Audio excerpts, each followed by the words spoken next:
வணக்கம் நண்பர்களே. சென்ற வீடியோவில் அகோரிகள் குறித்த ஒரு விரிவான விவரங்கள் நான் கொடுத்திருந்தேன். நான் அறிந்த புதுவெளியில் கிடைத்த தகவல்களை நான் கொடுத்திருந்தேன்.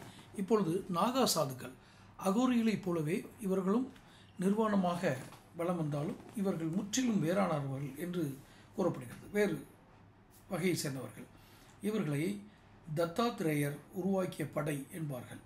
அதாவது அறிவாலும் ஆயுதத்தாலும் சனாதன தர்மத்தை காக்கும் படையாக இவர்களை ஆதிசங்கரர் ஒழுங்குபடுத்தினார் என்பார்கள். மண்டையோடு குத்திய ஒரு திரிசூலம், வாள் என ஆயுதங்களை தெரித்தபடி இவர்கள் நடமாடுவார்கள். நீளமாக சடைமுடி வளர்த்தவர்கள், பயங்கர நீளமாக நகம் வளர்த்தவர்கள், முள் படுக்கையில் இருப்பார்கள், வித்தியாசமான வாகனங்களில் வருபவர்கள் என கும்பமேளாவில் அதிகம் கவனம் ஈர்ப்பவர்கள் இந்த நாகா சாதுக்கள். நெற்றியில் குங்குமப்பொட்டு, உடலெங்கும் சந்தனம், கழுத்திலும் கைகளிலும் பெரிய மாலைகள் என அலங்கரித்து கொண்டு ஆக்ரோஷமாக நடனமாடியபடி கும்பமேளாவில் இவர்கள் நீராடுவது வித்தியாசமான காட்சி. சந்தனம், கழுத்தில் பெரிய மாலைகள்லாம் போட்டுட்டு அகோரிகள் போல இவர்கள் நாடோடி வாழ்க்கை வாழ்வது இல்லை. இதுதான் முக்கியமான பகுதி. இமயமலை பகுதிகளில் அகாரா என்ற பெயரில் இருக்கும் மடங்களில் இவர்கள் வசிக்கிறார்கள். இப்படி 13 அகாராக்கள் இருப்பதாக கூறப்படுகிறது. ஒரு தலைமை குரு, அவருக்கு கீழே உபகுருக்கள், சீடர்கள் என்று ஒழுங்குபடுத்தப்பட்ட அமைப்பு தான் இந்த அகாரா அமைப்பு. அகாரா அப்போ ஒவ்வொரு கும்பமேளாவின் போதும் இந்த அகாராக்கள் புதிய சீடர்களை சேர்த்துக்கொள்கிறாங்க அப்படிங்கிறது ஒரு செய்தி. இதற்கான தேர்வு முறை 6 மாதத்துக்கு முன்பாக நடந்து முடிஞ்சுமா. இது இந்த கும்பமேளா ஆரம்பிக்கிறதுக்கு 6 மாதம் முன்னாடியே இந்த சீடர்கள் சேர்க்கிற அந்த ப்ராசஸை நடந்து முடிஞ்சிடும். விண்ணப்பம் செய்தவர்களின் பின்னணி குறித்து நீண்ட விசாரணை நடத்திய பிறகு இவர்களை தேர்வு செய்வார்கள் அப்படின்றாங்க. எப்படி விசாரணை பண்ணுறாங்க, யாரை வச்சு பண்ணுறாங்க தெரியல. தேர்வானவர்கள் கும்பமேளாவுக்கு வந்து மொட்டை அடித்து கொண்டு நீராடி முடித்து நிர்வாணமாக நிற்க வேண்டும். அவர்களை பால நாகா சாது என்று அறிவித்து தீட்சை தருவதாக கூறப்படுகிறது. இவர்களுக்கு கடுமையான கட்டுப்பாடுகள் இருக்குது. எப்படின்னா, உலக வாழ்விலிருந்து விடுபட வேண்டும் என்பதற்காக தம் குடும்பத்தினருக்கும் தனக்கும் பிண்டதானம் வைத்து இறந்தவர்களுக்கான சடங்குகளை செய்ய வேண்டும். தனக்கு தானே பிண்டதானம் வச்சுக்கணும். இதுதான் இங்கே இருக்கிற ஒரு மிகப்பெரிய ஒரு வித்தியாசமான சடங்காக பார்க்கப்படுது. தன்னையும் தன் குடும்பத்தினரையும் இறந்து விட்டவர்களாக கருவதற்கே நெஞ்சுரம் வேண்டும்.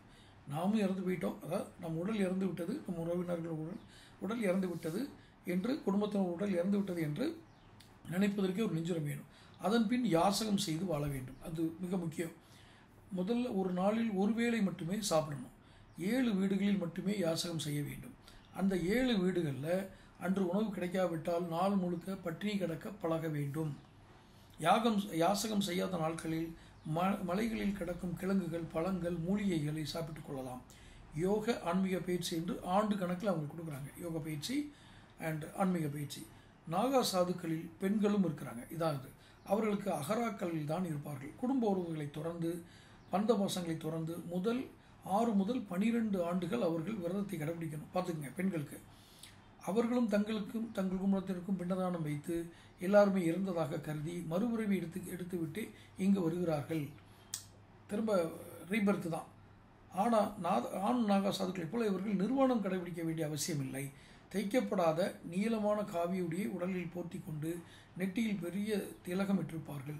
கும்பமேளாவில் இவர்களுக்கு தனியாக குடில்களும் நீராடும் வசதிகளும் இருக்கும். ஒரு பக்கம் ஐஐடியில் படித்து 1 கோடி ரூபாய் பேக்கேஜில் வேலைக்கு செல்ல முண்டியடிக்கும் இளைஞர்கள் நிறைந்த இந்தியாவில் நல்ல இந்த செய்தியை கேட்டுக்குங்க. இன்னொரு பக்கம் அகோரிகளாகவும் நாகா சாதுக்களாகவும் மாறவும் பலர் காத்திருக்கிறார்கள் என்பதுதான் இந்த தேசத்தினுடைய வினோதம். எங்கேயாவது இதை நீங்கள் உங்களால் புரிஞ்சுக்க முடியுதா? ஏதோ ஒரு ஈர்ப்பு இருக்கிறது. சனாதனத்தை ஒழிப்பேன் என்று சில ஆட்சியாளர்கள் பேசுவது எவ்வளவு ஒரு அது அடிப்படை புரிதல் இல்லாமல் பேசுகிறார்கள். நான் சனாதனத்தை ஆதரித்து அப்படின்னு அந்த சர்ச்சைக்குள்ள போகல. சனாதனத்தை காப்பதற்காக ஒரு கூட்டமே இருக்கிறது. நாகா சாதுக்கள் கையில் மண்டையோடு, அதாவது ஆயுதத்தின் மனையில் மண்டையோட குத்திக்கிட்டு திரிசூலத்தில் வால் ஏந்திக்கிட்டு வர்றாங்க சனாதனத்தை காக்கிறதுக்கு.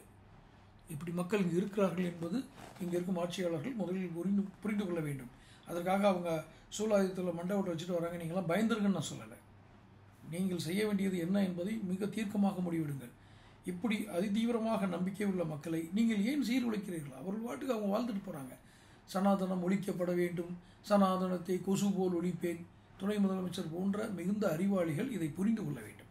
இது ஏதோ அவர்களுக்கு இடப்படும் அதாவது இன்டைரக்ட் மறைமுகமான மிரட்டெல்லாம் கிடையாது.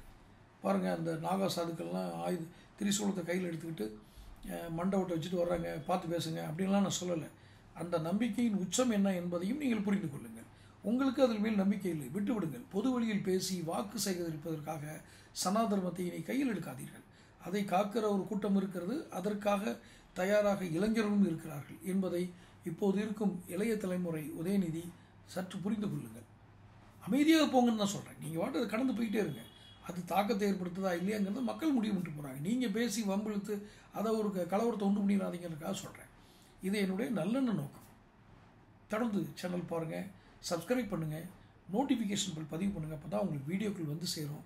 அடுத்தடுத்த வீடியோக்கள் உங்களுக்கு கிடைக்கணும்னா நோட்டிஃபிகேஷன் பண்ணணும். ரெண்டாவது, இந்த வீடியோ பிடிச்சிருந்தால் ஷேர் பண்ணுங்கள். நன்றி.